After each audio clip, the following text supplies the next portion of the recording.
తగ్గేదెట్ట సోమవారం ఆడుకున్న ఆటలో ఆ హాయికింక సరిలేదంట వంట ఇంటి మధ్యలో గడ్డకిన్ని ముద్దులో వేప చెట్టు నీడలో చప్పకిన్ని చుండల్లో ఎట్టాలకెక్కిన పిట్టాన్ని ఒంటిలో పుట్టుమచ్చలున్నవి 7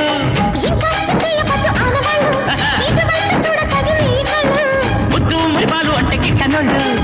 ముందు జన్మలోన కీటకాలు ఆంటీ కూతుర అమ్మ అప్సర ముస్తహ బదిలింది ముహూర్తం ముందరున్నది